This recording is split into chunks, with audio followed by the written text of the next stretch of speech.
ராமசுப்ரமணியன், இதை எப்படி பார்க்க வேண்டியிருக்கு? இந்த பரப்புரைகள் இதெல்லாம் ஒரு பக்கம் போகுது. இன்னொரு முக்கியமான அம்சம் உங்கள்கிட்ட நான் கேட்கணும்னு நினைச்சது, திரு நட்டா அவர்கள் சொல்லக்கூடிய ஒரு ஸ்டேட்மெண்ட். இன்னைக்கு நாங்கள் ஒரு தன்னறிவு இடத்தை எடுத்துக்கொண்டோம், ஆர்எஸ்எஸ் எல்லாம் நம்பி இல்லைங்க, அது அந்த கட்டம் முடிஞ்சிச்சு அப்படிங்கிறாரு.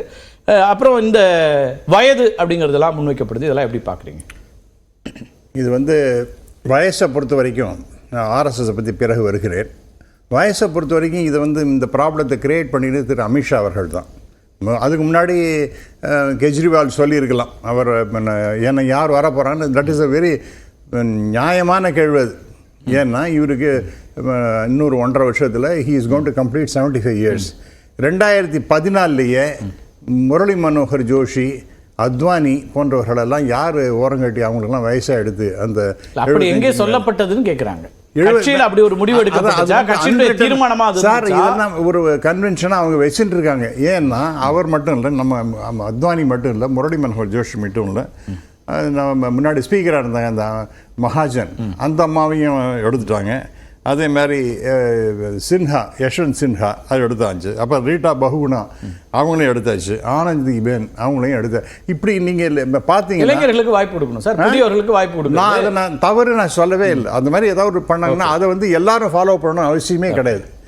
எல்லா கட்சிகளும் 75 வயசு நாங்கள் சொல்லிவிட்டோம், ஆனால் நீங்களும் கேட்கணும் அப்படிங்கிற மாதிரி பண்ண முடியாது. ஓகே, பட் அவங்க சொன்னதுனால திரு கெஜ்ரிவால் கேட்குற மாதிரி இருந்து அதுக்கு நீங்கள் சரியான பதில் சொல்லிட்டு அதை விட்டுட்டு ஒரிசாவில் போய் அவருக்கு 77 வயசு, உங்களுக்கு 77 ஆனால் 87 ஆனால் உங்களுக்கு என்ன அதை பற்றி கவலை? நீங்கள் அவர் எனக்கு அந்த மண்ணின் மைந்தரை நாங்கள் போட போகிறோம், அவங்க தான் வர போகிறார் சீஃப் மினிஸ்டர் என்று பேசுவதுங்கிறது ஐ திங்க் இது ரொம்ப இரலவெண்ட்டான ஒரு பேச்சாகத்தான் நான் பார்க்கின்றேன்.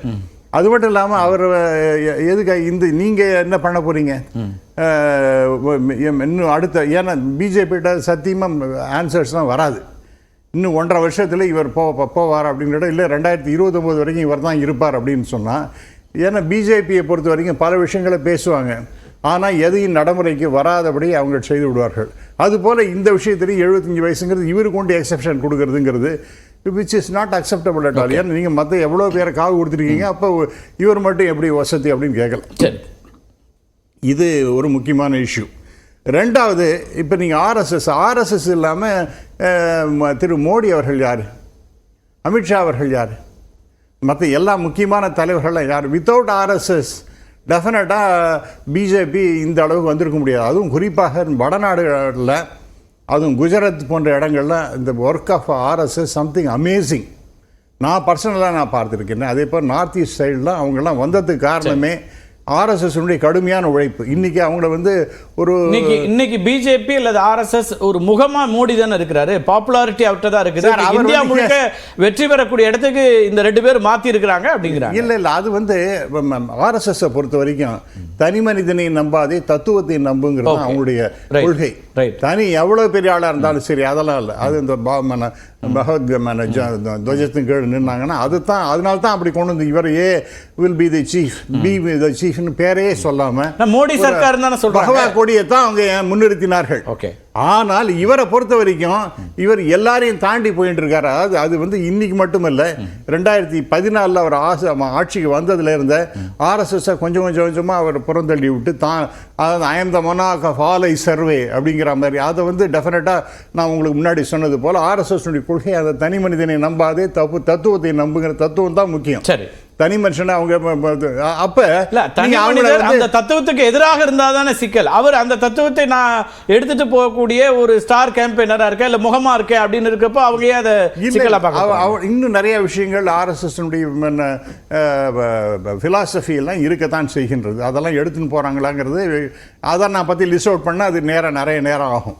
ஆனால் ஆர்எஸ்எஸ் நீங்கள் புறந்தள்ளிட்டு அவங்களோட நாங்கள் பெரிய ஆளாக ஆகிவிட்டோம் அப்படிங்கிறது it has become a national issue sir today. நீங்கள் இப்போ எடுத்திருக்கீங்கன்னா ஏன் அது அப்படின்னா it has become a national issue. ஆகவே அது ஒரு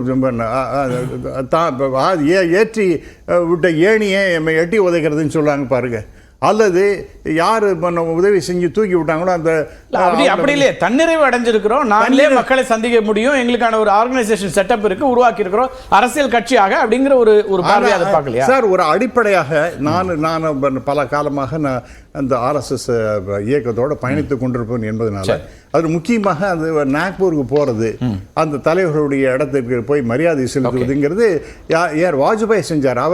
அவர் இல்லாத ஒரு ஆர்எஸ்எஸ்ஸா? அவரால் அதே மாதிரி அத்வானி இல்லாத ஒரு ஆர்எஸ்எஸ்ஸா? அல்லது அவரெல்லாம் அந்த பதவிக்கு வந்தது காரணம் ஆர்எஸ்எஸ் இல்லாமல் அதெல்லாம் முடிஞ்சிருக்குமா?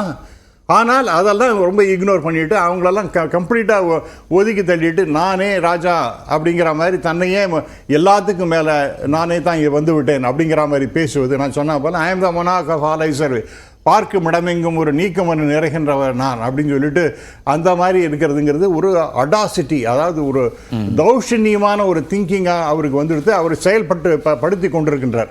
இன்னைக்கு நான் இல்லைன்னா ஆர்எஸ்எஸ்ஸே கிடையாதுங்கிற அளவுக்கு ஒரு முக்கியமான விஷயம் என்னுடைய ஒரு அசம்ஷனாக தோன்றுகிறது. ஒரு விஷயம் சொல்லிடுறேன். அதாவது நீங்கள் உங்களுக்கெல்லாம் நன்றாகவே தெரியும், ஆர்எஸ்எஸ் 100வது வருஷம் 2025 வருது. அதை பற்றி நிறைய செய்திகள்லாம் முன்னாடி வந்து அது இப்போ மிகப்பெரிய அளவிற்கு இந்தியாவில் மட்டுமல்லாமல் உலகத்தில் இருக்கக்கூடிய மிக மிக முக்கியமான நாடுகள் எல்லாவற்றிலும், அதுவும் அந்தந்த கேபிட்டல் எல்லாத்திலையும் பிரமாதமாக கொண்டாட போகணும்.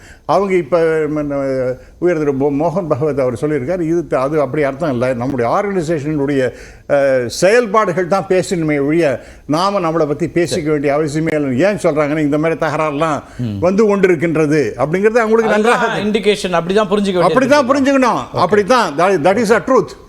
அவங்க இப்ப கொஞ்ச நாள் முன்னாடி ஒரு மாசம் முன்னாடி ஒரு ஆர்எஸ்எஸ் தலைவர்களுக்கு இந்த நடவடிக்கைகள்ல அவ்வளவு திருப்தி இல்ல.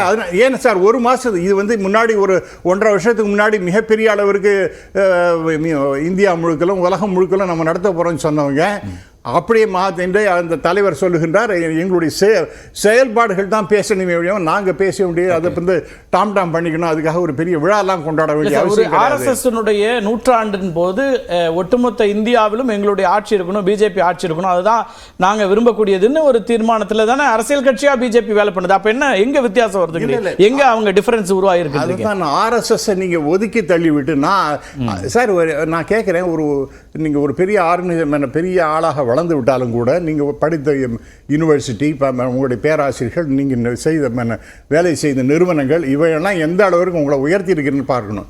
அவர் வித்தவுட் ஆர்எஸ்எஸ் அவர் வந்து குஜராத்தில் சீஃப் மினிஸ்டர் தொடர்ந்துருக்க முடியுமா? எவ்வளோ பெரிய கிரைசிஸ்லாம் வந்தது அப்போ.